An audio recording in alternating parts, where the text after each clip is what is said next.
মুসারে বলতে পারতেন খলিলুল্লাহ, আপনি ঈসারে বলতে পারতেন খলিলুল্লাহ, আপনি আদমরে বলতে পারতেন খলিলুল্লাহ, আপনি ইয়াকুবরে বলতে পারতেন খলিলুল্লাহ, আপনি ইব্রাহিমকে কেন আপনি খলিলুল্লাহ দিয়েছেন? আল্লাহ রাব্বুল আলামিন সমস্ত নবীকে এক একজনকে এক সিফতি নাম দিয়েছেন। তখন ইব্রাহিম খলিলুল্লাহ যখন ফেরেশতার প্রশ্ন জুড়ল না, তখন নবী জানতেন আপনি ইব্রাহিমকে কেন খলিলুল্লাহ বানাইছেন। তখন আল্লাহ রাব্বুল আলামিন ফেরেশতাকে বললেন, ফেরেশতা তুমি জানতে চাও নি রে ফেরেশতা আমার ইব্রাহিমকে কেন খলিলুল্লাহ বানাইছে? বলে জানতে চাই। বলে তোমার উত্তর আমি দিতে চাই না, তুমি এই মুহূর্তে মানুষের রূপ লইয়া ইব্রাহিম খলিলুল্লাহর কাছে যাও।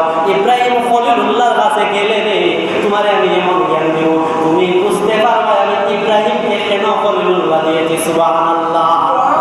এবার খলিলুল্লাহর সামনে ফেরেশতা এসেছে। ইব্রাহিম আলাইহিস সালাম উট রাখালি করতেছেন। কি রাখালি করতেছেন? উট রাখালি। একজন ফেরেশতা এসে ইব্রাহিম খলিলুল্লাহ জানেন না নিজের ফেরেশতা। ইব্রাহিম খলিলুল্লাহ জানেন আমার গ্রাম সলিমুদ্দিন এসেছে অথবা আমার গ্রাম কলিমুদ্দিন এসেছে। ইব্রাহিম খলিলুল্লাহর নিকট ওই ফেরেশতা বলল, হে ইব্রাহিম খলিলুল্লাহ আসসালামু আলাইকুম। ওয়া আলাইকুম সালাম। ও ইব্রাহিম খলিলুল্লাহ কেমন আছো? বলে আলহামদুলিল্লাহ। ইব্রাহিম খলিলুল্লাহ ওই ব্যক্তিকে বললেন, বলে ভাই তুমি কেমন আছো?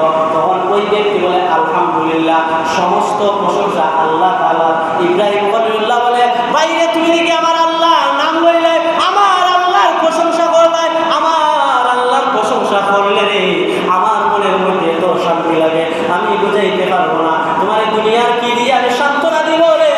ও ভাই আমার কাছে দুনিয়ার কোনো কিছু নাই, তুমি শুধু একবার বলছো আলহামদুলিল্লাহ, আমার আল্লাহর প্রশংসা করছো। নেও ভাই আমার উটের ফালতে এই আলহামদুলিল্লাহ বলার কারণে একটা উট তোমার হাদিয়া দিয়ে দিলাম। সুবহানাল্লাহ। একটা উট। আবার একটা উট পাইয়া ওই ব্যক্তি বলে আলহামদুলিল্লাহ। ইব্রাহিম খলিলুল্লাহ কয় ভাই আবার তুমি আলহামদুলিল্লাহ কইছো, আরেকটা উট নেও। এই ব্যক্তি বলে আলহামদুলিল্লাহ। ইব্রাহিম খলিলুল্লাহ বলে আবার আরেকটা নেও। এইভাবে ওই ব্যক্তি বলে আলহামদুলিল্লাহ। ইব্রাহিম খলিলুল্লাহ খালি উট দিতে দিতে ইব্রাহিম খলিলুল্লাহ উটের যত উট আছে ওই ব্যক্তির নামে বলে বলে ভাই তুমি আমার আল্লাহর নাম লওয়ার কারণে তুমি সারা উটের পাল আমি তোমার নামে করে দিলাম। সুবহানাল্লাহ। এবার ইব্রাহিম খলিলুল্লাহকে ওই ব্যক্তি জিজ্ঞাসা করে, ও ইব্রাহিম খলিলুল্লাহ আমি এখন আলহামদুলিল্লাহ বলবো, আমি এখন আলহামদুলিল্লাহ বলে তোমার নাম তোমার রবের নাম লইল, তুমি আমারে কি দিবা? তোমার কাছে তো উট নাই, তোমার কাছে কোনো জিনিস নাই। এবার ইব্রাহিম খলিলুল্লাহ বলে ব্যক্তি রে তুমি আমারে বড় বিপদে ফেলাইছো।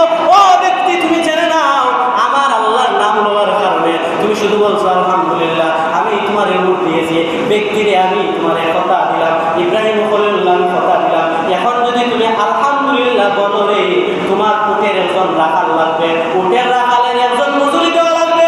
ও আমার ভাই তুমি যদি এই মুহূর্তে একবার বলো আলহামদুলিল্লাহ, কথা দিলাম রে ভাই তোমার উটের রাখালের বিনা মজুরিতে আমি রাখাল হিসাবে নিযুক্ত হয়ে যাব। সুবহানাল্লাহ। চিন্তার কোনো প্রয়োজন নাই, বেতন ছাড়া আমি ইব্রাহিম খলিলুল্লাহ তোমার রাখাল হয়ে যাব। এখন বলেন তো ওই ব্যক্তি মানুষ না ফেরেশতা? ফেরেশতা নাকি মানুষের রূপ দিয়ে এসেছে।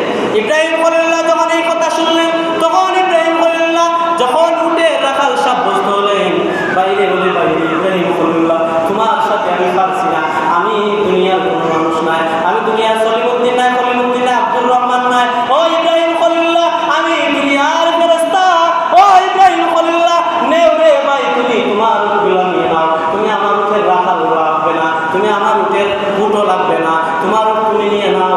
আমার প্রশ্ন আছে আল্লাহর কাছে ইব্রাহিমকে কেন খলিলুল্লাহ দিয়েছে? আমার প্রশ্নের উত্তর আল্লাহ না দিয়া তোমার কাছে মানুষ উঠে বানাইছেন। ও ইব্রাহিম খলিলুল্লাহ আমি আমার উত্তর পেয়েছি, আমিও স্বীকৃতি দিলাম আল্লাহ তাআলা তোমার যে ইব্রাহিম খলিলুল্লাহ বানাইছেন, এই জন্য আমিও সাক্ষী দিলাম তোমার